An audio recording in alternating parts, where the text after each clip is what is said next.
صباح wanaagsan dhammaantiinba waxaan ku soo dhaweynayaa barnaamijka warbaahinta bulshada ee Facebook oo aan ku leenahay xarunteeda wasaaradda arrimaha dibadda Mareykanka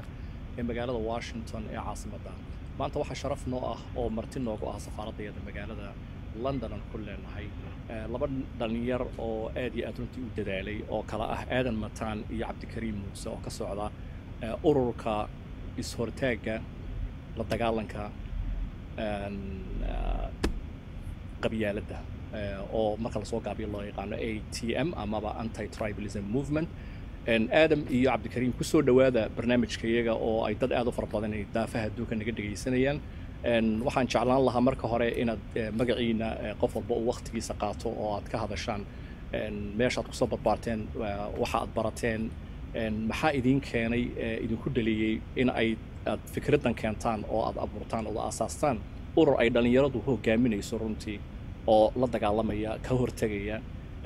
in la adeegsado qabyaaladda si xun loo adeegsado ku soo dhawaada barnaamijkayga waa mahadsantahay cabdixaliim adiga iyo dhammaan shaqaalaha gebi ahaanba fursaddan sidaad nooga idinkaga ajiibnay invitationka anaga fursad bay noo ahayd aan ummadda soomaaliyeed kula xiriirno meel walba ay caalamka joogaan Soomaaliya ku dhashay kuna soo barbaaray nolosheeda barkeedna iyadan ku soo qaatay kadibna wadankan baan imid wadankan fursad wuxuu noo siiyay fursado badan aan wadanka iyaga hooyo nasiib ugu yeelan inaan ku qaadano haday noqon lahayd ammaanka ba ugu horeeya waxbarashada caafimaadka wax walba dhinac walba marka laga eego fursadii anagu intii awoodi karay kullayba shakhsi ahaanteed waa ka qayb qaatay waana nasiibkaasna ka faa'iideystay iminkana waxaan ahay arday jaamacad dhigtay weli ardaynimadii baan wadaa bartana culumta siyaasadda iyo historyga iyo history and politics baan bartaa ATM-na wixii igu dhaliyay waxay ahayd muddo haatan laga joogo 4 sano oo 4 sano waxa ka haray maalmo yar oo kooban bil qura ka hartay 17 bishii koobaad sanadii 2010 ayaa anagu group dhalinyaro isku nimid waxaanu ka wada hadalnay Soomaaliya dhibaatada ka jirta xagee ka iman kartaa dhinacyo badan baa laga eegay dhibaataduna meel walba Soomaalidu way ka haysataa balse anaga markaa waxaa noo muuqatay qabyaaladu inay tahay sabab weyn oo Soomaaliya u degi laadahay meeshii baanu ku aasaasnay dhibada ugu taagnay kacdoonka surjeedka qabyaaladda sidoo kale Cabdi Xaliim aad baa u mahadsantahay jaaniskan qaaligan siiseen waxaan rajeynayaa inaan wax badan kala faa'iideysan doono inaga iyo dadka naga dhageysanaya barta internet-kuba أنا وحن سيد عبد الفتاح شيء وحن كل شيء ودن كني هوي وحن نرى شيء قابك عقار كمية كسوقاتي ودن كي هوي ودن كنا وحانمي مدهدا half of my life so أنت ودن كجوجي ودن كوين ده جوا كلا وإسلأكته marka wadankan markaan joogay de waxaan bilaabay noloshii caadiga ahayd oo qof kasta dhalinyaraha Soomaaliyeed bilaabay oo ah inuu iskuulaado inuu kadibna college aado inuu kadibna jaamacad aado kadibna uu shaqo raadsado process-ka dheer baan maray alxamdulillah rabbil caalamiin waana ka soo dhaxbaxay waxaana bartay business-ka business management-ka bartay maamul xalinta iyo maareynta business-ka maxaan ugu dhaliyay dhaqdhaqaaqa la dagaalanka qabyaaladda runtii sidoo Cabdi Fataax sheegay markaan isku nimid waxaan falanqaynay oo aanu meel kasta ka eegnay dhibaatada ay Soomaaliya maanta isugu taagilaaday lagu heedii ama adduunka meeshii laga rabay ay u imaan laadahay markaas aanu falanqaynay qof kasta wuxuu sheegay dhibaatada ay dhibaatada soo warko iyo sidoo xalka warko iyo sida ay aanu badbaadin lahayn ummadda iyo sida ay u tahay xitaa waqtigii ummadda dhalinyarada Soomaaliyeed intay kacaan oo gamcaha qabsan ay dheelahayn alle the 20 years 23 years baan soconaynay oo aabayaashayna dhaxal aad u qurxoon oogama tagin marka bal aynu isku dayno balnayno inaynu soo jeedino wax oo wixii aabayaasheen ama dariiqa aabayaasheen mareen ka yara duwan markaan isku nimina waxa dhamaantay noo wada cadaatay ama noo muuqday inay dhibaatada ugu weyn ee wadanka uu ka socon laayay iyo ummaddu ka socon laadahay ay tahay qabyaaladda oo ah qabiilka oo si khaldan loo isticmaalo oo sidii diinteena iyo dhaqankeena iyo dadnimaduba ay nafaraysay ka duwan loo isticmaalo taas oo keentay inuu wadankii uu burburo oo dhinac kasta ka burburo ha noqoto bulshadii ha noqoto dhaqaalihii ha noqoto siyaasadii oo qabyaaladina dhinac kasta gashay oo dad ay ka soo guureen magaalooyinkoodii ka soo carareen ama ay ka wadankii aysan magaaladii ku noqon karin sababtoo reer hebel bay yihiin markaan waxa soo dhameeyay isla sheergan waxaan dhamaantay ku aansanay inaan abuurno dhaqdhaqaaqa la dagaalanka qabyaaladda alxamdulillah si fiican buu noogu bilaabmay dad badan oo Soomaaliyeed baa qaatay wacyigelintii haddana waa sii wadnaa wacyigelintii waxaan rajaynaynaa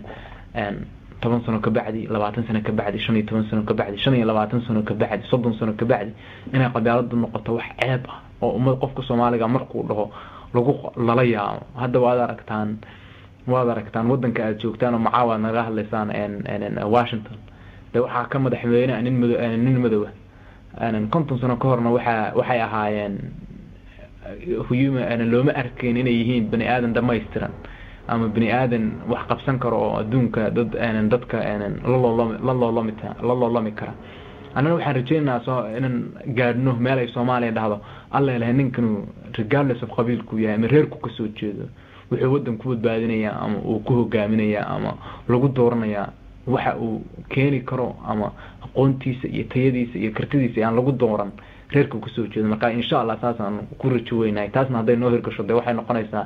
Soomaaliya ku soo laabata meesha adduunka ku lahaan jirtay oo booskeedii ka ciyaarta adduunweynaha iyo ummadaha qoomiyadaha adduunka ka jira aad baad u mahadsantiin Aadam iyo Cabdi waxaan xasuusinayaa dadka nagula jira warbaahinta bulshada ee internetka ama ha noqoto Facebook ama Twitterka oo imika runtii dhalinyar aad u fara badan oo Soomaaliyeed oo xitaa wadankii hooyo jooga oo qaar kood aan filaya hadda gudaha nagala jiraan wadanka gudihiisa meelo fara badan oo wadanka kamid ah ama ha noqoto Muqdisho ama ha noqoto Gaalkacyo ama Garowe ama Hargeysa iyo meelo fara badan iyo xerooyinka qaxootiga ee ku yaala wadanka Kenya documentary baad ka samayseen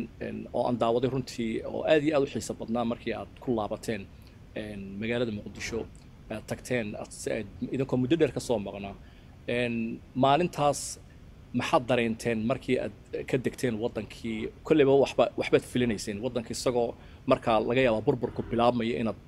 inaad ka soo baxdeen ama isagoo wanaagsan qof dadka qaarkood ay ka soo baxeen markii aad ka degteen waxyaabihii runtii aad la yaabteen ee bedelay fikradiinii maxaad oran lahaydeen ayay noqotay taasi maalintii aad ka dhaadhacdeen magaalada Muqdisho ee wadankiina ku laabateen magaalada Muqdisho maalinta ka degnay siyaabo kala duwan dareenku uu kala taagnaa waxay horta markii ugu horeysay aadan cad international airport ama airportkii hore magaalada Muqdisho markii ugu horeysay anigu ka dego bariga xamar ka soo tagay aadan cad uu xirnaa kulay airport kale xilliga magaalada ka baxsan baa laga soo dhoofayay haddana marka wadanka timid aad nolol badan waxyaabo badan dareentid sida loo nool yahay habka diyaaradaha loo raaco aad airportada caalamiga ka baxdid haddana marka wadankii ku laabatid waxyaabo kala duwan waad la kulmaysaa taas ani waxay dheeraa dareenkayga shakhsi ahaan anoo aabahay muddo dheer arkin ilaa 10 sano ku dhawaad baan aabahay soo arkay taasna dareen gooni bay ugu sii lahayd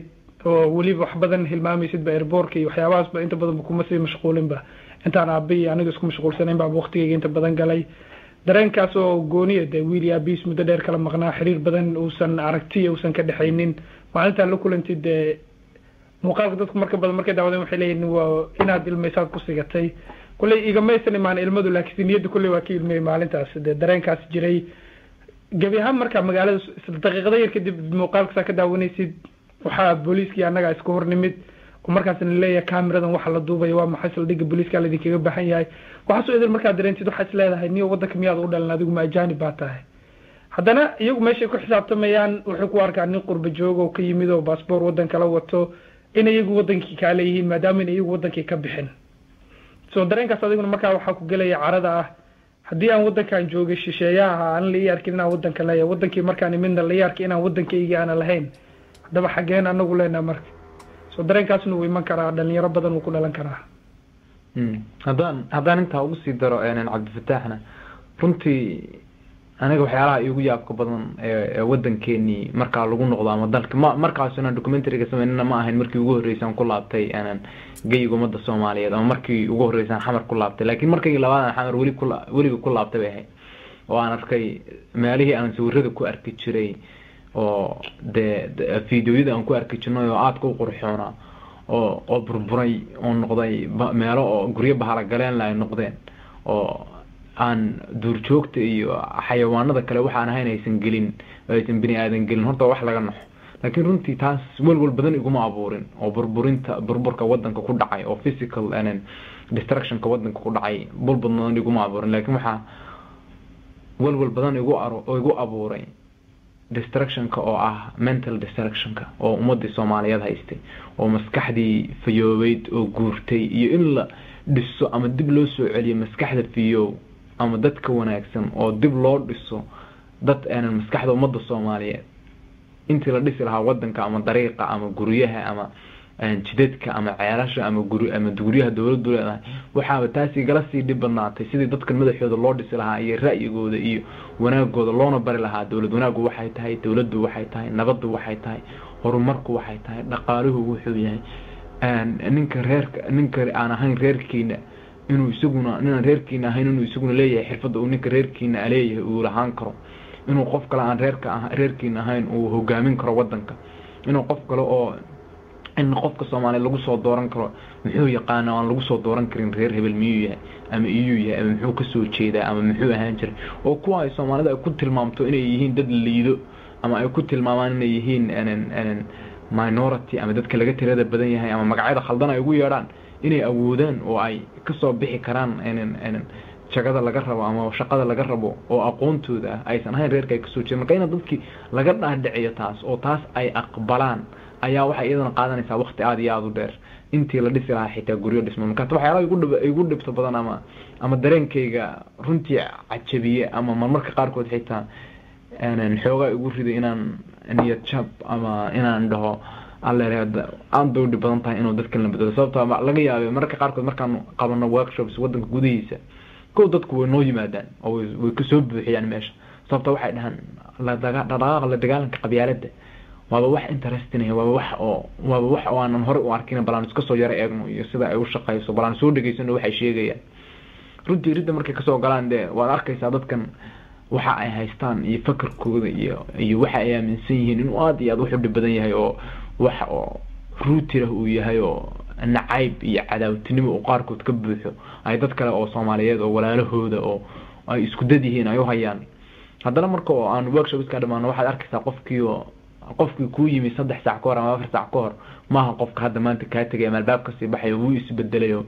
wuxuu yara eegay alle there is a hope there is an alternative way of thinking inay dadkii ay u fakaraan ama ay dhahaan alle fakar kale meesha ku jira oo hore nooga daahsoona ama aan arkin marka taasna waa iyadana waxa ay gelaysaa hididiilo iyo inaan shaqadii sii adkayno iyo inaan sii wadno sababta waan arkaynaa qof baan bedelnay oo fakirkiisii hore iska bedelay oo maantana aniyo jaahil baan ahaa ama dhaba khaldan baan ku socday intaas oo sano noloshayda dhan laakiin maanta inaan isbedelo ayaan ku tala jiraa waa muhiim weeyaan waxa taabateen nuxur aad muhiim oo ah wacyigelintu inay door weyn ciyaarayso waayo dhalinyarta Soomaaliyeed sidoo ula socotaanba waxyaabo aad u xun baa loo adeegsaday ama qabyaalad ha noqoto ama ha noqoto argagixiso ama ha noqoto burcad badeed ama qaar intii fursad wadankii ka waayeen ka cararay wadankii oo tagay badaha ku dhintay qaarkoodna ay ku dhamaadeen dhul aan lama deegaana qaarkoodna ay jeelasha meelo far badan oo adduunyada ka buuxaan ma isku daydeen su'aashu waxa weeyaan ma isku daydeen inaydin samaysaan aad isku keentaan ardayda waliba ardayduna meelaha ku badan yihiin inta badan ay wax ka raadiyaan fursad ka raadiyaan waa jaamacadaha hadda waqtigan jaamacadaha wadanka meesha magaalada madaxdii marka tagteen Muqdisho jaamacada waaweyn baa ku yaala jaamacada Muqdisho ugu weyn jaamacada kalena way jiraan waxaa jira Puntland jaamacada waaweyn bay leedahay Somaliland maxaa idin qorshe is leedihiin si aad wacyigelintaasi si cilmiyeysan aad u samaysaan oo ardayda aad ugu fidisaan oo iyaga laftooda aad hadhowto iyaga laftoodii ay dadka u sii gudbiyaan ma jirtaa wax mashruuc aad haysataan ama aad bilowdeen ama idinku jira ajandada hadda way jiraan mashruucyo badan oo noogu jira ajandaha iminka haddana midda kale ma nihin wadan power le ama anagu dawlad mana nihin urur hay'ado caalamiya ka dambeeyaan oo wax walba u suurtagal yihiin waa urur dhalinyaro Soomaali bilaabeen mararka qaarkood marka dadku waxay naga filayaan inaanaan gaarin baa laga yaabaa haddana taasina maahan in awoodayadii dhiganay laakiin mararka qaar waxaan danta aan saamixi karin inaad socdaal badan samaysid hadday dhaqaale noqon lahayd iyo hadday waqtigii ardaynimada iyo waxyaabo badan baa isku yimaadaan taasi marka macnaheedu ma inaan qorshe lahayn qorshaha ugu dhow insha Allah inaan wadankii mar labaad ku laabano xamar waan tagnay magaalooyin kala Soomaaliya xamar oo quramaahan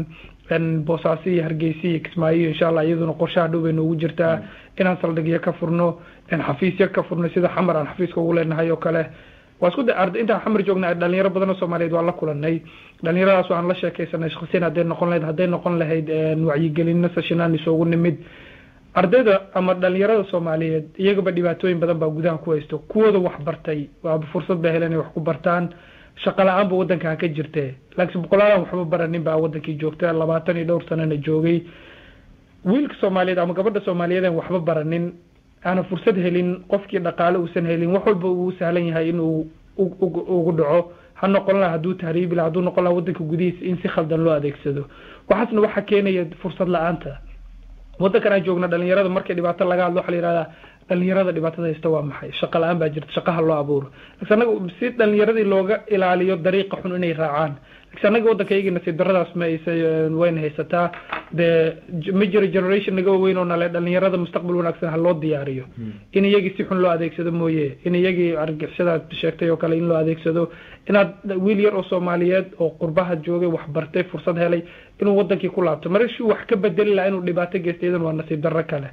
soo waddanka uu jiraa qorshayaashaas noo socda ardayda inaan la kulanno maxaa yeelay jiilkii berrito baa la oran jiray laakiin anagu waxaan aaminsan inaan nahay jiilkii maanta wax berri lagu gaaro meesha ma yaalaan waa inaan marka anagu berridii la sheegaya anagu maanta usii dadaalnaa sida kuwa noogu dambeeya aysan nasiib darrada annagana haysata ama generationkayga ama jiilka hadda jira ay haysata aysan heline mid ka duwan ay helaan xitaa jaamacaduhu runtii waxay noo yihiin meelaha aanu ka ugaadhsano dhalinyarada ama dadka Soomaaliyeed ee aan rabno inaan wacyi gelino ama aan maskaxdooda bedelno badanaana dadka Soomaaliyeed waxay nagu yara eedeeyaan dee dhalinyaro un baad wada noqoteen oo dadkii waaweynaa baad yara dhinac marteen ama dadkii waaweyneed baad ka tagteen marka waxaan ku dhahnaa horta guri hadduu gubto oo guriguusan lahayn wax shay ah oo lagala soo baxo oo aad iyo aad u gubtay dee inaad xoogaa waqti badan iyo aad energy iskaga lumisid waa laga haboon yahay laakiin taa minceedu maaha dadkeena waaweyn oo dhan waa halaysan yihiin ama waa xun yihiin badankoodu inteeda badan waa dad fiican waa dad wanaagsan waa dad la marin habaabiye waa dad u baahan in la toosiyo oo la soo celiyo oo wax loo sheego oo la saxo ayagana qaarkoodna waxay aan uga baahanahay caqli celin iyo talo iyo dhaqaale iyo xigmadayn iyo wax kasta oo naga dhex baxsan iyo dhaqanka ummadda Soomaaliyeed la barto waxaan soo dhan waxaan uga baahanahay aabayaasha iyo awoowayaal iyo ayeeyooyin iyo hooyooyin inta waan uga baahanahay hadii bidwaano dadka dhalinyarada laga rabo maanta dhaxalkii ugu tagi lahayn inay taa noqoto laakiin waxaan jeclaysanay inaanu shaqadayada u badino ama wacyigelinta aan u badino dhalinyarada Soomaaliyeed sababta waxay yihiin sida Cabdifataax sheegay jiilka maantana way yihiin jiilkii berritana way waa kuwii maanta ka qaadi lahaa shaqada oo ku soo wareejin lahaa aabayaasha oo waddanka nabad iyo horumar iyo xasilooni hogaanan u horseedi lahaa berrina dee kuwii wax laga sugayo dhammaan aynu wada daawanayno weeyaan leenahay dee waa inaan diyaarinaa dhalinyaradii berri waddanka badbaadin lahayd ama toosin lahayd ama dadkan aanan meel u horseedi lahayd haddii aabeedno markaas waa kugu raacsanahay brograam badan waan leenahay oo horeyna waan u wadnay oo jaamacadaha meesha aanu badanaaba tagno waa jaamacadaha macal waddankan Ingiriiska aanu hadda joogno haddaanu America tagnana haddii insha Allah waxaanu taarget gareyn doonaa dhalinyarada jaamacadaha iyo dadka jaamacadaha iyo dadka waaweyn ba dhamaantood waanu nagu jiraan dad Soomaaliyeed oo waaweyn oo dadooda waaweyn tahay oo odayaal ah oo hooyooyin ah oo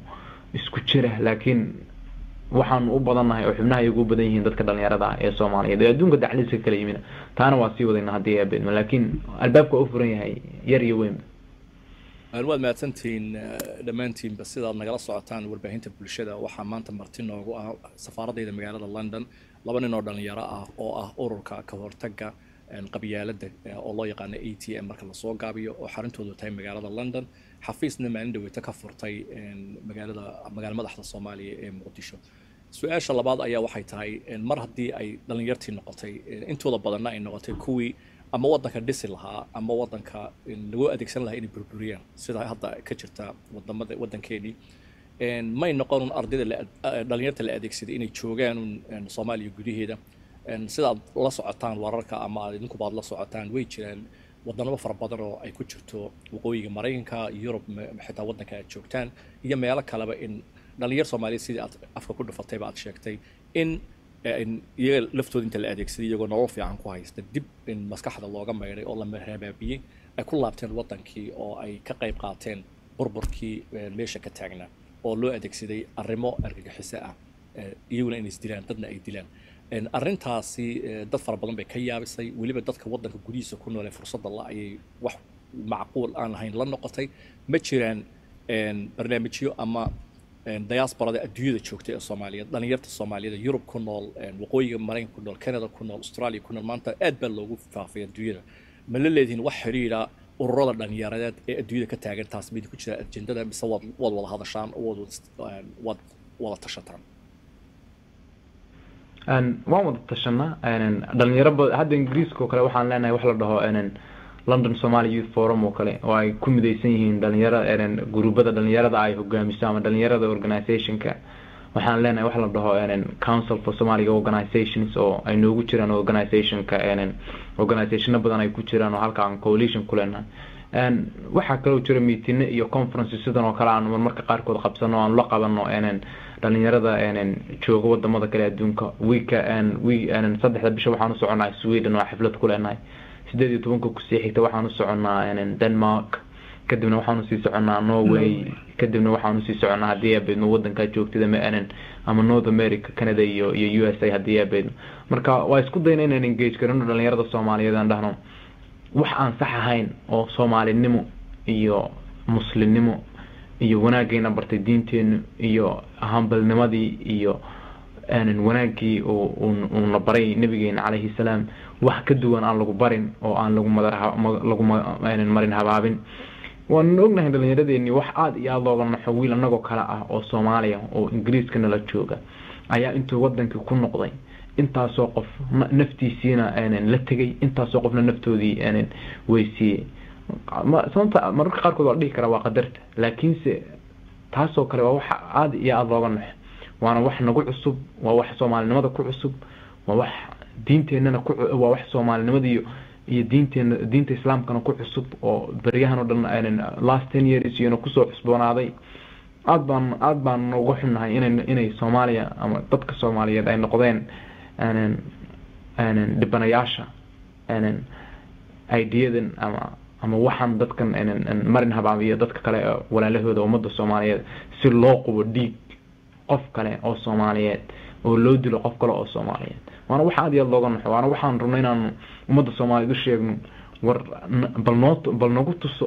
tuso oo muslimnimaad isku sheegtay anigana muslim baad annan muslim baan adigana muslim baad isku sheegtay bal iga dhaadhici meesha ay diinteena uga taalo in qof kale oo muslima dhiiggiisa meesha ay ku xalaalaysay oo aad dishid oo aad burburisid oo ummadan oo aadan u kala aabayeelin teebaa uur leh teebaa hooyo ah teebaa ayeeye ah teebaa caamo ah teebaa ilmo yar ah aadan u kala aabayeelin oo intaasoo qof meel iskaga jira la iska burburinayo oo la iska leynayo I think waa wax oo ummadda Soomaaliyeed aad iyo aad looga naxo waana dhaxal xumada aynoo ka tagtay dawlad la'aanta iyo dagaalkii sokeeye iyo dad kasta oo iska imaanay wadankeennii oo waxay rabaan ka samaysanaya de ummadda Soomaaliyeedna waxaan kula talin lahaa bal wax meesha wax ka akhrisataan oo waxaan idin bara bal waanu jeclaan lahayn inaan ogaanay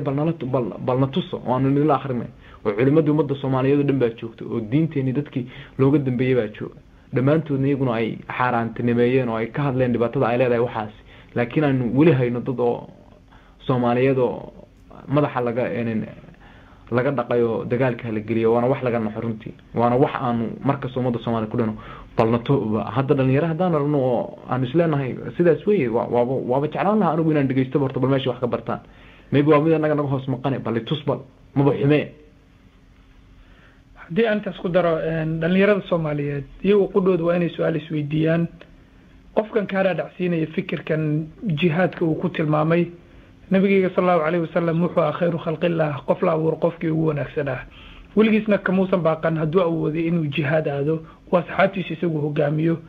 laakiin dadkan iyagu intay dib u fariisteen guryo raaxale ku nool yihiin caruurta yar yar la idinku isu soo qarxiya jannada aad gelaysaan iyaga jannada maxay ku diideen iyagu naftoodu ma haday wax qabanayaan ay run ka tahay iyagu naftoodu intay baxaan ma isqarxiyaan ma jannada raadsadaan laakiin taas waxay ku tusaysaa inaysan fikir saliim ahayn inuusan fikir dhab ahayn ay tahay wax lagu danaysanayo magac diintana la isticmaalayo waana nasiib darro mar labaad in wiil Soomaaliyeed oo dhalinyaro ah oo u bixi wadanka oo mustaqbalkii bari ah lagu halaago lagu tahalukeeyo in la yiraahdo jannada raadso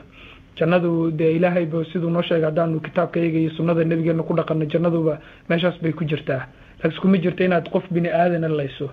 diinteedu waxay ka qabto aad dareemi kartaa qof muslim dhiiggiisa inaad daadiso arday jaamacado loo diyaarinayo inaad isku dhex qarxiso arday jaamacado kasoo baxay oo graduationka daygoodii maalinta ugu farxadda badneed noloshooda maalin kamida inaad layso inaad hooyo sidaad ogeedba ay kusoo korisay caruurteeda intaad laysa aad tiraahdo jannaa lagu gelayaa taas janno ka dheer marka caruurta soomaaliyeedna waxaan leeyahay idinkuba su-aalaha isweydiiya dib isoogu laabta caqligiina kaashada diintayada islaamkuna wax walba wayba caddahay haddaad diinta fahantid taasna fikirkaas waa shaki kuma jira inaad iska iloobaysa waad mahadsantiin si fiican baad u taabateen arrintaasi oo runtii dadka ka yaabisay dhallinyartana aada loo adeegsaday hay-addiinu ama ururkiinu wuxuu u taagan yahay la dagaalanka qabyaaladda sida aad ogtihiinba waddanka waxaa ka jira baahi aada u ballaaran oo dhinac walba ama cilmi tacliimad ha noqoto ama mid bulsho ha noqoto adeegii bulshada ama ha noqoto caafimaad ama ha noqoto wax walba oo dee waddanku u baahan yaho dawladu u baahan tahay laakiin hadda waxaa suurto gashay in markii ugu horreysay dawlad adduunyada laga ictiraaf yaanan odhane adduunyada ay u soo ceshatay trustii ay la lahaan jirtay Soomaaliya oo adduunyada meel walba laga soo dhaweeyay oo jaaliyadda Soomaaliyeed ama UK joogta ama Mareykanka joogta ama daafaha adduunka jooga ay aad ugu riyaaqeen ma la leedihiin wax wada shaqayn waayo idinka way fikraddu initiative-ka iyo hanaanka iyo wuxuu ka yimaada oo ka dhasha waa dhalinyarta fikraduna idinka dhalatay wax tala ama idinka codsadeen dawladda Soomaaliya ma la sal idinku ma ula tagteen ma tiraahdeen waxaas ayaanu nagu dareemayna haddaan dhalinyarnahay sida wasaaradda tacliinta oo kale wasaaradda fara badan oo wasaaradda dhalinyarta oo kale ma jirtaa wax aad la samayseen xiriir aad la samayseen dawladda federaalka Soomaaliya maanta si fiican waa run haddii aan rabno inaan wax bedelnana dee waxyaalo badan aanu qabyaaladda uga hortegi lahayn waxay nagaga xidhan yihiin dawladdeennii ama authority markaa dhulka ka jirta waxyaalo badan aanu la tagnay way jiraan oo hadda weli processka ku jira ama weli laga shaqeynayo sida sharciga la dhaho waddanka waxaan looga yaqaanaa America wax laga dhaho ma aqaan laakiin waxaan u maleynayaa inuu yahay anti discrimination law-ga ama anaga waddanka waxaan dhahay equality law ayaanu geynay waxaanu geynay Soomaaliya oo ah anti-tribal law inuu oo laga hirgeliyo taasoo qofka Soomaaliga aan shaqada loogu deedi karin sababta reerka uu yahay taasoo qofka Soomaaliga discrimination lagu sameyn karin dariiqa uu joogo taasoo xaaraantinimeynayso inuu qof Soomaaliya lagu caayo ama lagu aflagaaday ama dariiqa lagu sameeyo waan ognahay waddankeena weli waa uu guurguuranayaa sidaynu ka rabnay maaha oo law enforcement ma jiro markiiba hirgeliya qofkii lagu qabto waxaas oo kale laakiin waa in place waana diyaar waana la hirgelinaya waana ku tali jirnaa inuu baarlamaanka ummadda Soomaaliyeed ay proof gareeyaan bari dhow kaas oo lagu dhaqmi doono baarlamaanka dhaftiisa oo lagu soo doortay wax la dhaho 4.5 aan rabnaa insha Allah inaanu iyaduna xitaa aanu ka takhalusno waqtiga soo socdo oo aanu ku bedelno wax ummadda Soomaaliyeed qofku ku soo dooratay waddankan ayaa badbaadin kara aan lagu soo dooran yaa reer hebela kuwa authority-ga jiro oo ama ha noqoto Somaliland ama ha noqoto Puntland ama kuwa kale oo jirana iyagana waa la shaqeynayna diyaar baan noonahay waanu weydiisanay inaanu kala shaqeyno sidii loo horumarin lahaa transparency-ga iyo sida qabyaaladana looga hortagi lahaa ummadda Soomaaliyeed uga dheeraan karto qabyaaladda uga dheeraan karto oo dawladda xaggeeda ka timi oo dawladdu dadka tiraahdo waxyaalaha qaarkood annagu waa iska joojinay haddaan dawladda nahay sharci baanu ka dhiganay shacbiga Soomaaliyeedna waxaanu ka talnay inay saa sameeyaan oo ay iska dhaafaan marka waa la shaqeynaynaa waan isku daynaa inaan shaqadaas sii wadno laakiin haddaan maanta mararka qaarkoodna way noo yimaadaan waxay nagu dhahaan war idinka hay'adda la dagaalanka qabyaaladda maxaad ka qabtaan arrinta oo maxaynu ka sameynaa waanu isku daynaa inaanu halkaa kasii wadno annagana mararka qaarkood markaanu arno koox kamid ah ama shakhsiyaal kamid ah ama wasaarad kamid ah ama institution kamid ah oo dawladda oo qabyaalad ku kacay waanu cambaaraynaa waanu u sheegnaa waanu dacweynaa oo waxaanu marnaa dee channelladii caadiga la mari jiray dacwadda loogu gudbin jiray hadduu qof khaldamo oo civil servant ama shaqaalaha dawladda marka taasna waa ku tali jirnaa waana wadaynaa haddii abeedno waad ku mahadsantihiin su-aasha labaad baa waxay tahay ama su-aasha tan ku xigtay idinku waxaad u malaynayaa ma kala socdaan oo waxaad tihiin ururka waa wiilal iyo gabdho dumar iyo rag iyo cid walba way ku jirtaa arrimaha bulshadana dumarku waa lafdabarta runtii oo waddanka waxa badbaadiyay Soomaaliya waxa weeyaan dumarka Soomaaliyeed waayo inta imika xitaa la soo gaaray haddii aanay lafdhabartaas hadday jabi lahayd maanta halkaa lama gaadhin taasna waa xaqiiqad weeyaan maxaad kala talisaan ururada dumarka ama gabdhaha hadday noqoto dhalinyar ha noqdaan ama kuwa hadda parliamentarianka ku jira inkastoo aanay weli meeshii loogu talagalay la hiigsanaya aan la gaadhin sida sinaanta iyo waxyaabo fara badan oo mashaakil keeni kara oo lagaga hortagi karo iyaga laftooda in laga caawiyo dumarka Soomaaliyeed haddii uusan jiri lahayn umaleyn maayo Soomaalida qowmiyadeeda 20 sano ugu dambeeyay inay wax naga soo hari lahaayeen waxa meel lagu gaaro waa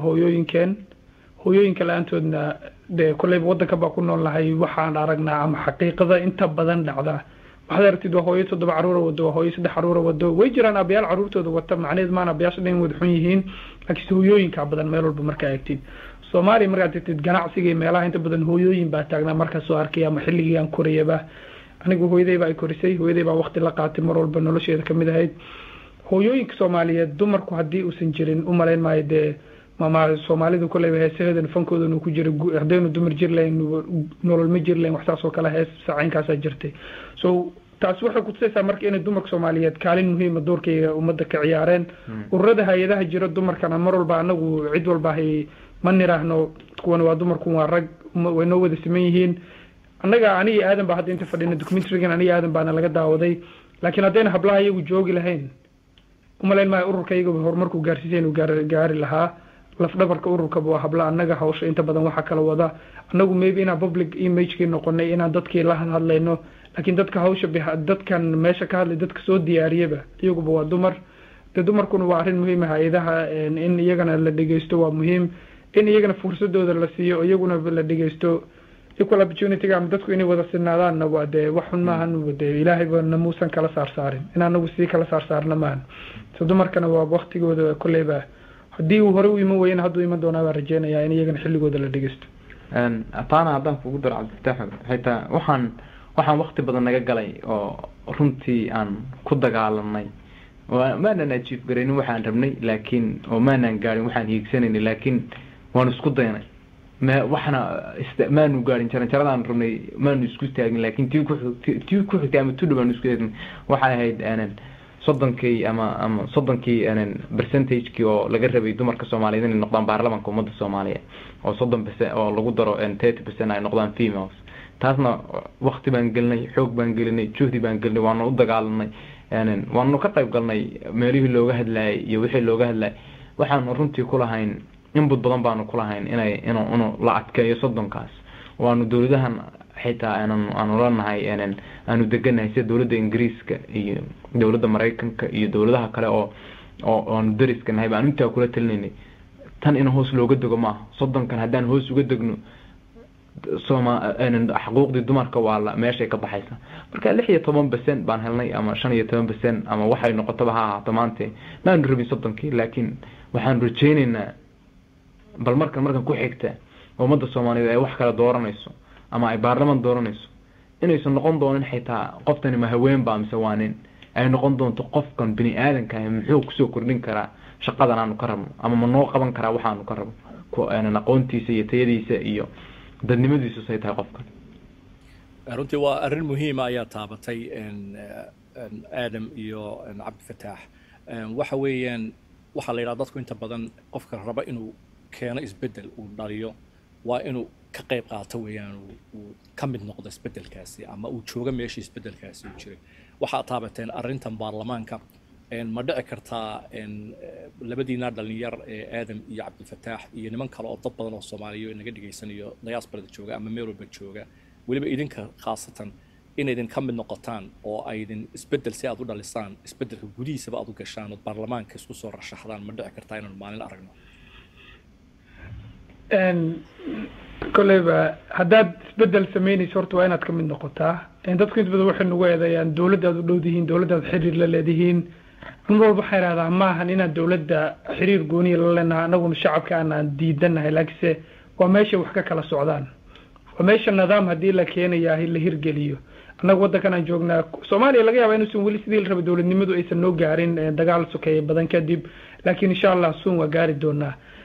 waddankana joogna anaga markii nidaam la sahir gelinayo sharci baarlamaanka la geeyaa wasaaradda markii wax timaado waa laga doodaa kadib baa shacabkii loo soo gudbiyaa la yiraahdaa sharcigan soo baxay sidan baa loogu dhaqmayaa marka meeshu sharcigu ka imanayo haddaad influence ama isbedelkaaga aad dhex geyn weyso ee kullayba xiriirkaas waxaa lumaya in fikirkaaga aad shacabkaad matalaysa uusan jirin so marka anagu waxaan dawladda mar walba isugu dayna inaan xiriir la sameynahay horta waa ummadda danteedu inaan ka shaqeynaa shakhsiyan sidaad aad sheegaba anigu waxaan bartaa culumta siyaasadda iyo taariikhda waddankayga haddaan awoodo aan isleeyahay qof ku dhaama ma joogo inaad wax u bedeshid ama aaminsanahay dee waa waajib saaran kolay shakhsiyan aniguna ma raba inaan kasii hordhaco waxyaabo badan oo future-ka dhici doono waxyaabo badan qorshoba habo jiraan laakiin haddii xaaladdu naga maaransiin weyso kolayba anigu waan rajeynayaa in insha allah ummaddeeda isbedelkeeda maalin ka qayb qaato sida hadda voluntarily u sameeyo inaan usii wado iyo haddii heerkan heer ka sarreysaba ay noqon lahayd inaan galo inaan diyaar u ahay sidoo kale ana malihii runtii malihii political vision malihii ama inaan siyaasadda soomaaliya ka qayb galo iguma jirto talada ama maaha waxyaalahan ku xisaabtamayo sanadaha soo socda ama waqti dhow ilaa ay qabyaalada hoos u yaraanayso oo qofka lagu soo doorto aqoontiisa iyo kartidiisa iyo dadnimadiisa laakiin haddii sida cabdifataax baa dhahay haddii ay ka maarmi weydo oo inaan anagu meesha ku jirno ama shakhsiyaal anagoo kale ah ama dhalinyaro soomaaliyeed ay ku jirto systemka ama processka jira ay ka maarmi weydo ay taasna ku imaanayso xalka iyo nabadgelyada iyo wanaagga gayiga iyo dadka iyo dalka Soomaaliyeed de hadii taas aanu ka hadno de laga yaabay de maraha waxaanu sheegaynaa ay naga dhawayn markaas hadaan taa ka gaabsan markaas hadii ay xalku ku jiro de adigana waa ku sugaynaa hadii la dhaw Cabdixaliim baa xildhibaan laga rabaa in America State Department laga soo saaro waa sugaynaa aad wada baasatay aad su'aasha aad ku badaalad igu soo tuurtay marka xagga ku soo tuuray London laakiin waa shida ku soo celisay baan filaya waxa jira suugaanta iyo dhaqanka Soomaaliyeed dhaqan suuban oo dadku ay isku weydaarsadaan inta badan fikradaha ama suugaan ha noqoto ama gabay ha noqoto ama heesa ha noqoto ayaynu nahay dad lagu sheego oo adduunyada dadku xitaa ay ku sheegaan inuu yahay wadankii dadka gabayada ah ayaa lagu sheegaa Soomaaliya oo taariikhda dadku nagu yaqaana taa laakiin hadda sanadadii dambe burburkii wadanka ku dhacay dagaalkii sokeeye iyo arrimahan hadda ka taagan ee amaan darrada ah ayaa ugu wacan oo qaarkood xitaa runtii waxyaabaha la yaabo ay noqoto inay kooxda al-shabaab oo kale ay diidaan baba afkii Soomaaliga ah oo yiraahdaan afkii Soomaaliga af Carabi wax lagu qoraya uu fiican yahay af Carabi waa af Quraanka weeyaan lama diidi karo afaf waa la bartaa English waa barateen wadan bad ku nooshiin laakiin berdaweyto waxa lagu sameeyay London Somali Festival Week buu ahaa oo runtii markan daawaday sidoo u dhacay aan aad ugu farxay oo abwaanadii waaweynaa sida Hadraawi iyo niman badan oo Soomaaliya magac ku leh oo abwaana ay ku jireen ma adeegsataan idinku arintaasi oo hadda dadku ay aad u xiiseeyaan dadka waliba dibadda jooga iyo kuwa gudaha joogayba Somali Week Festival saddexda sano ugu dambeysay waa tagay sanad oo dhaafay ma jirin waana sanad walba marka xiliyada October November xiliyada Black Easter Month-ga wadanka looga yaqaano la soo gaaro Somali Week ku soo aaday inta badan waa sanad walba sugahay sanadka uu ila dheeraado Hadraawi iyo abwaaniin badan Mareykanka dad baa ka yimaadeen way joogeen waana wax ku farxad gelinaya markaad aragtid buugaagta la qoray taariikhda Soomaaliya laga qoray marka xagaad aragto Soomaaliya wanaageeda laga sheekeeyo جراليش كاد جرال لقيا بسومالي مركي تي شدان برعد بدأ دي الشباب يوحنا لقوا هذا يو أسكارنا لكن هذا ديبو يك التاريخ ذا دي وناك سنيد قبيا ذا أفصومالي قيمها وليه هاي وناك قاسو إذيل ومشوا الدب إسرائيل على له الصومالي مذو حلوف عن إنه تاي وأنا سكود إن هدراوي نوالله كل إن برجي هربا يا سوما سنة كان كوربا فكرة ATM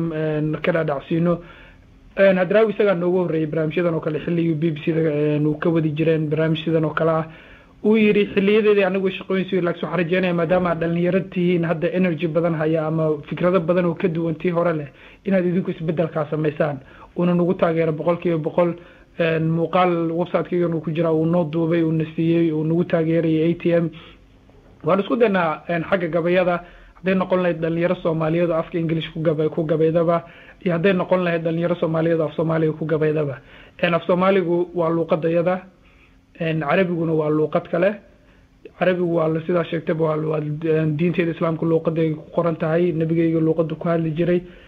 laakiin islaamka iyo soomaalinimaduna waa af soomaaligu waa soomaaliba iska leh islaamnimaduna adduunka oo idil bay nagala dhexaysa anaguna muslimiin baanu nahay nasiib baanu leenahay marka macnaheedu ma in af soomaaligaaga ka faanto inaad af soomaaligaaga diido kaa dhigi mayso qof wanaagsan maya waxaan ummadda kale uga duwannahay midabka ma ahan diintana ma ahan midabku waa nalala wadaagaa diintana waa nalala wadaagaa laakiin af soomaaligaahi waxa uu naga duwayaa ummadaha kale oo ah wax dhaqan aan anagu gooni u leenahay luuqadan gooni u leenahay marka inaad dhaqankaaga iyo waxa aad tahay ku faantahay waa wax loo baahan yahay iyada maadaama ay ummadaha kale odayga ku-xigay wadankan marka soo noqday Boris Johnson xilligiisii aan filay inuu ku hadlo magaalada ku-xigeenka maalin Soomaalidu la hadlayo wuxuu yiri maxaa Soomaali ka dhiga midabkiina ma ahan buu yiri mana ahan diintiina laakiin waa luqadiina Soomaaliga iyo dhaqankiina hadii intaas laga tago de Soomaalinimadii baa lumaysa wana waajib kulay baa de af Soomaaliga qof meel walba joogo inuu isku dayo intii awoodiisa ah intuu akhrisan karan inuu akhristo taariikhdiisa wax ku ogaado intii kalena uu dhageysan karo gabay ha noqoto xulba ha noqoto Soomaalinimadaada ku dareensiinay inaad dhageysto waan wax lagu faano Soomaalinimada anaguna waa isticmaalnaa gabayada iyo heesaha iyo buraanburka iyo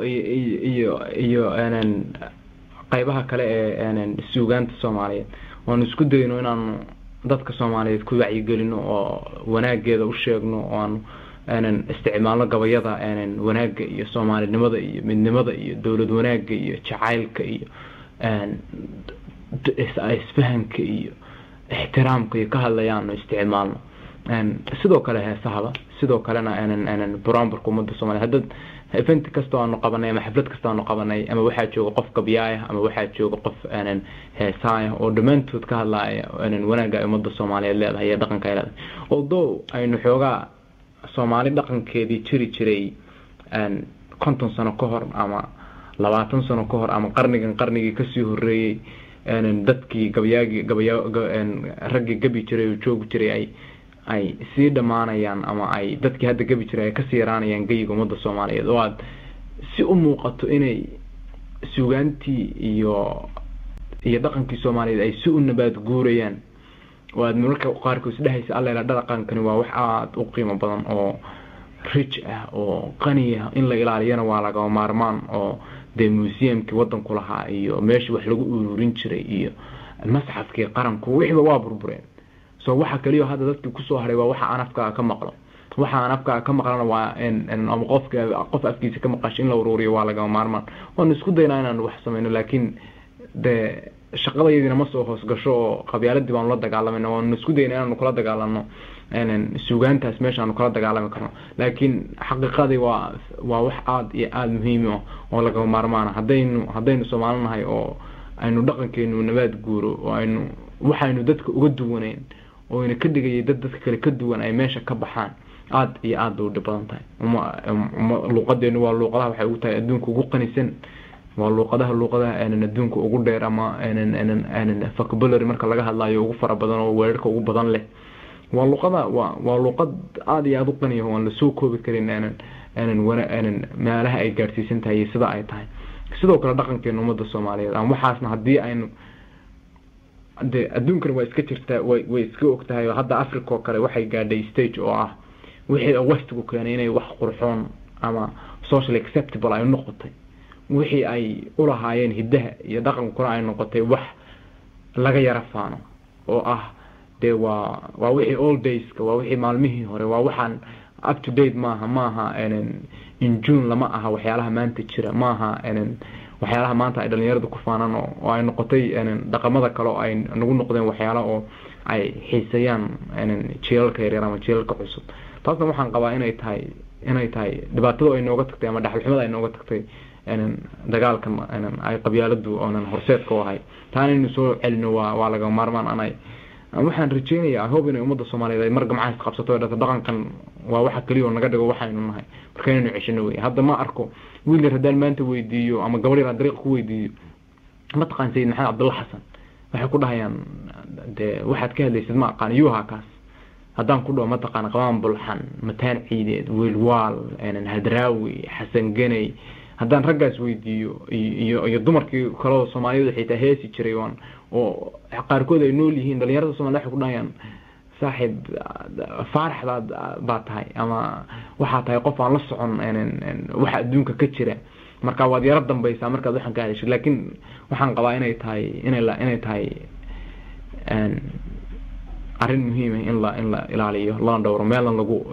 lagu dayactiro hidaha qaaliga aynu leenahay waad mahadsantihiin labadiinuba runtii barnaamij xiisa badan weeyaan oo waxyaaba badan la isweydaarsaday waxaad ka hadasheen inaad tegaysaan wadamada Scandinavian-ka ee Sweden iyo Denmark iyo Norway waqtiga soo socda ay dhici kartaan inaad waqooyiga Mareykanka timaadaan marka maxay idin qorshaa ma wax hore aad u sii abaabasheen bay ahayd ma jaaliyada Soomaaliyeed ama diasporada Soomaaliyeed wadannada ku nool ayaad rabtaan barnaamij inaad la wada sameysaan oo wax iska ogaataan qorshihiinu muxuu yahay qorshuhu wuxuu yahay kacdoonka soo horjeedka qabyaalada ay London buu asaaskiisa ama xafiiskiisa weyn ku yaalaa dad kale waxaan isku gaarnay waa inta badan waa xagga muuqaalada TV-yada haday noqon lahayd xagga aaladaha internetka iyo meelaha Nairobi aan tagnay oo kale Xamar aan tagnay oo kale marka la soo wadamada Denmark oo kale aad ku horbari aadan iyo way tageen laakiin uma naan tagin hawlo shaqo oo sida aanu barnaamijyada ugu qabanay Xamar Nairobi ama London oo kale marka si in kaas lamid ummadii wacyigelinteedii aysan ku ekaanin magaalooyin qure inaan meelaha kalena sii gaarno jaaliyada Soomaaliyeed ee reer Sweden soo wareysano fikradii gaarsiino kacdoonka soo horjeedka qabyaalada iyagana dhalinyaradooda wax ku ogaano halkaasna cilaaqaad cusub uu ka dhasho taasina marka waxay saalaysaa dhalinyarada Ingiriiska joogtay kuwa Sweden jooga inay wada shaqeyn karaan in hadii la isku baahdo la isku iman karo reer Denmarkna sidoo kale reer Norwayna sidoo kale xiriirkaas inuu Soomaalinimadii kuwayagii qurba joogta ah ee reer Yurub uu naga dhexlasho taasina marka waxay saalaysaa hadaan bari Sweden jaaliyadooda loo baahdo in la heli karo reer UK ay is heli karaan reer North America insha Allah kullee iyagu April May tamis buu qorshu yahay Sweden 3 bisha ayaan nagu soo foodlay January ayuu Sweden barnaamijkeedu ka dhici doonaa laakiin idinkoo kale xilligii May baan rajeynaynaa insha Allah inaan Mareykanka iyo Canada soo marno taas marka hadii dhalinyarada Soomaaliyeed ee Mareykanka iyo Canada iyo Sweden iyo London joogay iyo Nairobi iyo Xamar iyo Hargeysa iyo Gaalkacyo meel baa joogay hadii uu jiro meel ay isugu yimaadaan ama meel dhexe markaasina waxay sii sahlaysaa dhalinyarada Soomaaliyeed in fikirkooda la dhageysto in la eego la yiraahdo alla ilaahay dhalinyarada Soomaaliyeed way midaysan yihiin waxba ka dhaxeeya bal aan dhageysano waqtigooda aan siino marka qorshaha ugu weyn taas weey in ummadda Soomaaliyeed qabyaalada laga wacyi geliyo midnimada Soomaalinimada iyo dhalinyarnimadaas in dhalinyaradan la isku keenayadana waad mahadsantihiin waad ka hadasheen markii hore in marka xafiiska ka furteen magaalada madaxda Muqdisho aad tagteen sanadkii hore in ahayd baan filaya inaad la kulanteen kulli marka meesha joogteen waxaad la kulanteen dad fara badan ama siyaasiyiin ha noqdaan ama ha noqdaan hay'adaha meesha ka jira hay'ado badan oo dhalinyar baa jira oo waliba mid aan magaceeda aan xasuusto la yiraahdo Somali Youth Project iyo in la yiraahdo magaalada Muqdisho jooga qaar kalena runtii waxa ay joogaan meelo far badan hadda ururo badan bay yeesheen sida qoladan Sonia la yiraahdo ee Somaliland Youth-ka Puntland waxay leeyihiin ururo dhalinyaro ururadaasi iyaga wax bilow ma idin yihiin ma qorshihiinta sokay ku jiraan marka joogteen aad wadankii gaadheen ama xorooyinka qaxootiga haddaynu ka hadalno waxaan filayaa inuu aadam inuu tagay dhowr sano ka hor xorooyinka qaxootiga Dadaab ku yaala wadanka Kenya marka arrintaas halkay idin maraysaa ma jirta inaad iyaga laftoodii aad la samaysateen oo ku soo darteen shabakadaasi yes way jirta waanu ku tala jirnaa waanu wadnaa hadda waxyaalaha qaarkood oo xafiiskayga ay qabto ama Muqdisho ku yaala waanu horena u sameynay haddana aanu sameyn doonana haddii abeen waxa weeye inaanu mararka qaarkood isu keeno siyaasiyiinta iyo dhalinyarada waanu hadda ra'iisul wasaarihii hadda noogu dambeeyay oo kale aan ra'iisul wasaarihii dhowr cisho shaqada ka tagay weli shaqadii uu sii hayay aan weli ka tagin xafiiska kii ka sii horeeyay inaanu u keenay dhalinyaro Soomaali waanu round table discussion isugu keenaanay bal dhalinyaradana dhageyso iyo siday wax u arkaan iyo meelaha ka toosin lahaayeen iyo taladooda iyo ra'yigooda iyo waxyaalaha ay u arkaan inay tahay priority dawladda u noqon lahayd bal dhalinyaradana ka dhageyso dhalinyaradaasna waxay ahaayeen hogaamiyaasha gruubadan aad sheegtay oo ka jira wadanka gudihiisa oo iyagu dhan isu keenaan dhano kaale inagoo dhan aynu samaysano one umbrella oo youth umbrella oo aynu dhamaanteen ku hoos tagno aan haddaan saas samayno waxa jaaniskeenu uu badnaanayaa in dawladdu ayna dhageysato ama dadyoga kale ayna dhageystaan ama aynu wax weyn aynu waxa la tiigsan karo ama la taaban karo aynu gaadhno oo ummadda Soomaaliyeed aynu gaadhno marka waa ku tali jirnaa sidoo kalena waan sameyn doonaa hadii abeedno inaan markaan tagno inaan Hargeysa iyo Boosaaso ama Garowe batay noqoto waxa noqotay waanu ku tali jirnaa insha Allah inaanu xitaa aanu mideyno codka dhalinyarada ummadda Soomaaliyeed waanu yeelno hal cod aanu ku dhacsan karno wixii ay xuquuq u lahaayeen dhalinyarada Soomaaliyeed iyo waliba iyo waliba sidii aan wadanka contribution ugu sameyn lahayn hadda mid aan sameynay oo kale hadda maalin muddo aan dheerayn ba waxaan u qornay warqad madaxweynaha Xasan Sheekh Maxamuud iyo ra'iisul wasaarihiisa aan ku codsanayno in dhalinyarada Soomaaliyeed la siiyo wasiirka dhalinyarada ee dawladda federaalka ummadda Soomaaliyeed sababta waxa lagu tilmaamaa dadka ka yar inay high percentage ama dadka ugu faraha badan ay yihiin dhalinyaro oo da'da ka soo ka hooseeya 25 marka hadii dadka inta ugu badan ay 25 ka hooseeyaan codkoodii inuu ka dhex muuqan dawladda xoogaa waxa jira disconnect ba ka jira government-iga soo shaqeynaysa iyo dadkeeda say ula shaqeynayso marka waxaanu ka codsanay in la keeno gabadh ama wiil dhalinyaro oo ay dawladdu markaa is leedahay qofkan uu awoodo inuu shaqada ka soo baxo oo markaasna uu noqdo qofkii ay dhalinyaradu ay iska dhex arkaan siyaasadii sababtoo ah xitaa dawladdii markaynu lahayn dawladdii Maxamed Siyaad Barre iyo kuwii ku horeeyay in la engage kareeyo dhalinyarada ama dhaqanka Afrikaanka mararka qaarkood waxay u muuqataa inay ka cagajiidaan ama aysan arkin sida ay muhiim u tahay dhalinyarada iyo waxa ay ka ciyaari karaan horumarinta iyo nabadeynta iyo fikrad soo jeedinta wadan marka waxaan kula talinay dawladda inay taasna qaataan oo ay ka fakaraan oo ay consider gareeyaan oo ay wasiirada ku soo daraan wad baasantiin waxaan malaynayaa in leerka la taabto weeyaan raaliga ahaada qolka kaliya baa joogo codkan caawisay ma jirto waxa jira su'aal horta intii dhalinyar sidaad sheegtay tira aad u fara badan weeyaan dhalinyartuna laba ay noqon karaan oo hadii ay xoog noqdaan ururkii dhalinyarta SYL soo taqaaniin 15 May 1943 taariikhda adduunka meel walba ka galay waxa ahayn 13 dhalinyar bay ahaayeen oo bedelay taariikhda oo markaas wadanka xorriyadiisii keenay oo intii ugu horeysay lagu shaqeysay ilaa maanta magacadoodii ay weli taagan yihiin su'aashu waxa ay tahay arrimo aad u fara badan oo runtii hadda warbaahinta bulshada wad la socotaan baan filayaa jaaliyada Soomaaliyeed ee degan wadanka Koonfur Afrika su'aashaas baa ayaa noo timi su'aashaas waxay tahay jaaliyada Soomaaliyeed Koonfur Afrika ku nool oo waliba isku dhex jiraan dadku hadda cabashooyin badan baa ka imaanayo ka soo yeeraya ama ha noqoto mashaakil uga yimi bulshada ay ku nool yihiin dad fara badan oo meeshaas iyaga laftoodu ku dhintay oo lagu dilay qaarkoodna ay mudaharaadeen oo xitaa magaaladiina lana looga mudaharaaday qaarkoodna ay rabaan ama ay laabteen oo wadankoodii ku noqdeen waxaana meesha geeyay waa amaan darradii Soomaaliya ka dhacday iyaga wax xiriir ma leeyihiin wax tala ama lama siiseen ma dabacsantihiin inay wax la qabataan mustaqbalka South Africa waxa joogaba team marka London laga tago teamkii labaad ee sabaabulay ee iskooda u istaagay South Africa ayay joogaan caruus yar la yiraahdo mas'uulka ah South Africa dhibaatada Soomaalida haysata hay dhalinyaro iyo waayeel ma kala lahan waa ummadii Soomaaliyeed dhibaato heshay nasiib daradan ay kamid tahay xilliga wadankuna oo sharafta lahaa ee Soomaalida la qiimeyn jiray kulay u maleynayaan dhibaatooyin badan loo geysan jiray markaas waxa la safaarad ku dooda oo xuquuqdooda ku soo dhicisay laakiin wadankii dhibaatooyinkii ummadii soo foosaaray kamid tahay hadda kulay safaarada South Africa dib loo furay oo ambassador jooga saar filayo wadankaaga markaadan dhibaatooyin badan ama sharaf darro badan aad wadanka la ka dareento waxay ku ciil gelinayaa wadankaagi maxad ugu laaban weyday South Africa dhibaato ayaa loo geystay walaalaheen wax laga naxaynahay sida loo dilay bahdilka loo dilay qof Soomaaliya Soomaalida idilna waa dareemaysaa Soomaalinimadu markii ay timid way ahayd wadan walba Soomaali joogtay way ka banaabaxeen laakiin maxaa dhacay banaabixi loo maalmood oo banaabaxnay caadifadii waxaad moodaa inay loo maalmood nooga ekeed in dib loo fariistay waa inaan ummadda Soomaaliyeed la dareesiyaa safaaradda London loo maalmood isku xigtaa la hortaagnaa dad baa safaaradda gudaha u galay oo maaba safiirka ay la soo hadlay oo suurta gashay in dawladda South Africa la gaarsiiyaa codka Soomaaliyeed ee reer UK ana mashhuur wadamada kalena waa la gaarsiiyay kuleyba iyaguna kaalintooda way ka ciyaareen u jira xiriirkaas annaga iyo reer South Africa naga dhaxeeya dhalinyaradaas xitaa waxaan u sameynay tabarucaad TV-ga oo ka qayb qaadanay Universal uu siinayay ana fariidiyay habeenkaas oo wiilkii laga dilay reerka wiilka la dilay reerkooda dhaqaale loogu aruurinayay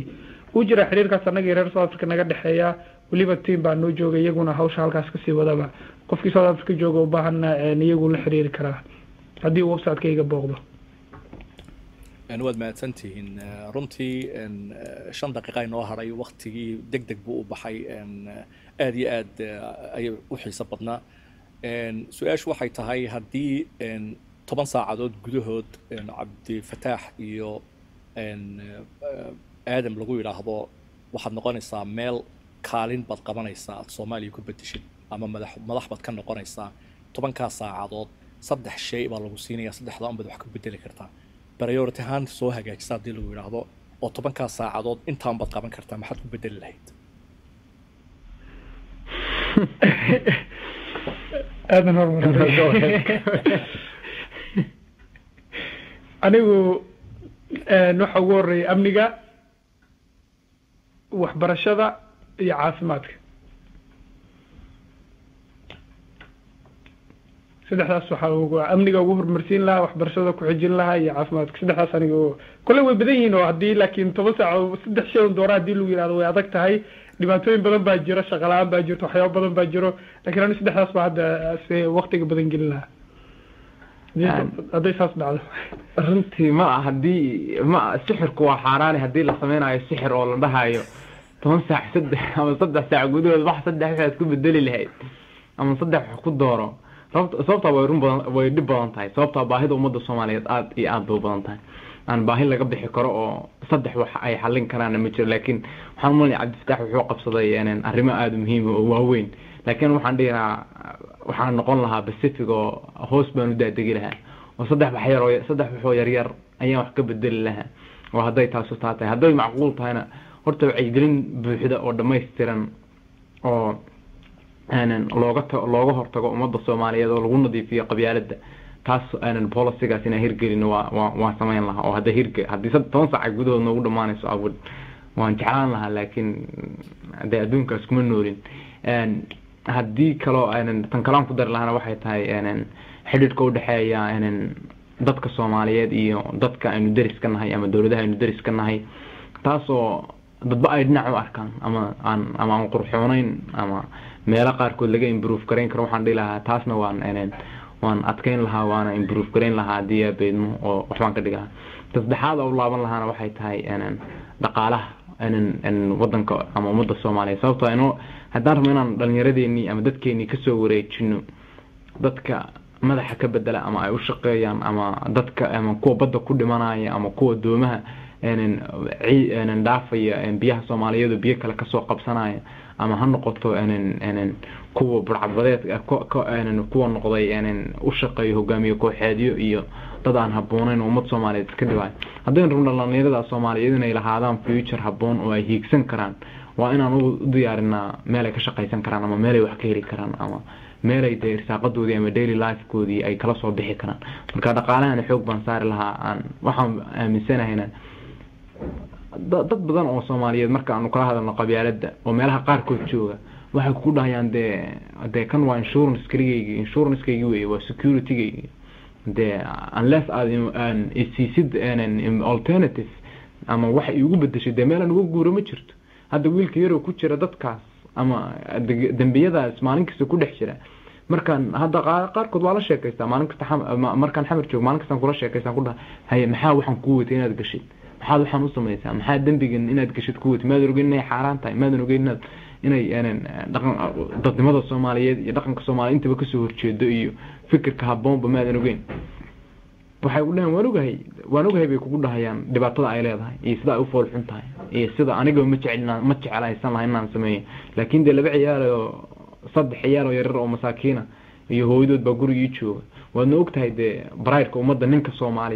Soomaaliyeedna waa the breadwinner way of the family and waa inaad ciyaalkaaga de wax u soo profile karaysaa marka nin haddii uu ciyaalkiisu wax u keeni karin de waxaa loo arkayaa inuu yahay inuusan in laga roona yahay nin kasta oo Soomaalina inuu booskaas iska ilaaliyo uu jeclaan lahaa marka inaan xoog saarno way dhalinyaradeenii soo uga soo guurino waxyaalaha al-shabaab iyo waxyaalaha la xiriiro oo dhan waa inaan u diyaarinaa meel ay ka shaqaystaan oo ay shaqooyin ka raadsan karaan economic oo Soomaaliya ummadda Soomaaliyeed waa very important waxyaalo badan oo la isku haystaan haddii aanu haysan lahayn dhaqaale iyo meel aanu shaqo ka raadsano waa naga fududaan lahayn inaynu iska kala dareerno waa runtaa weeyaan aad baad u mahadsantihiin anigoo kusoo dhow barnaamijka iyaga dhammaan gabagabadiisii waxaan mar dambe aan leeyahay oo aan u mahad celinaya labadiinaba cabdi fataax iyo aadan basida sharafta la eed nooga aqbasheen inaynu maanta inagoo adduunyada meelo kala joogno oo intaasoo badweyntaasi noo dhaxayso inaynu ummaddii Soomaaliyeed isku soo xidhiidhino oo barnaamijkana hadhowto uu noqon doono mid aan YouTube-ka soo gelinayno oo la soo wadaagi doono oo warbaahinta bulshada meel walba laga daawan doono YouTube-ka waxaa kaloo mahad celinayaa shaqaalaha nagala shaqeeya xafiiska iyaga iyo shaqaalaha ka shaqeeya safaaradda magaalada London waliba qof nala shaqeysa oo magaceeda la yiraahdo Elaine French oo runtii aad iyo aad noo soo caawisay isku soo dibiriday dhalinyartana u yeedhay aad bay u mahadsan yihiin kelmadii ugu dambeysay baan idin siinayaa xiriirku inaga dhaxayn doona mar walba inta hadal Mareykanka noogu timaadaan runtii waan soo dhaweynaynaa marka kelmadii ugu dambeysay baan idin siinayaa idinkoo aad u mahadsan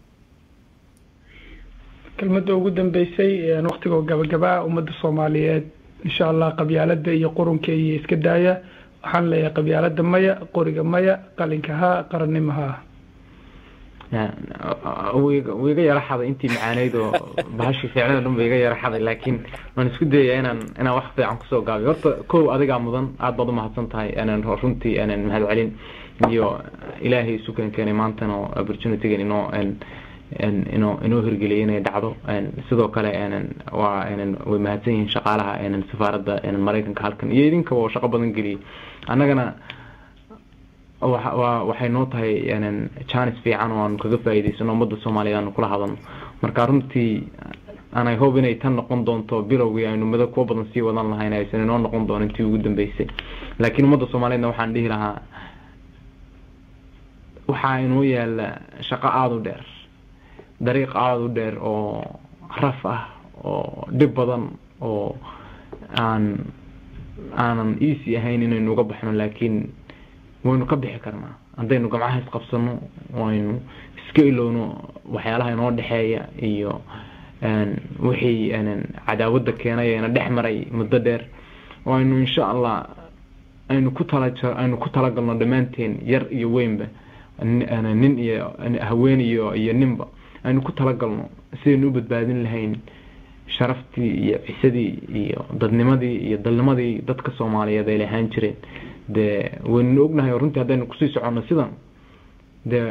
ma arki karo ama visionkayga maba arki karo ummadda Soomaaliyeed siday noqon doonto ama waddanka Soomaaliyeed soo noqon doono haddaynu sidan kusii soconno way sidan noqoto ay arrintu sidan maanta ku jirnahay marka ummadda Soomaaliyeed waxaan leeyahay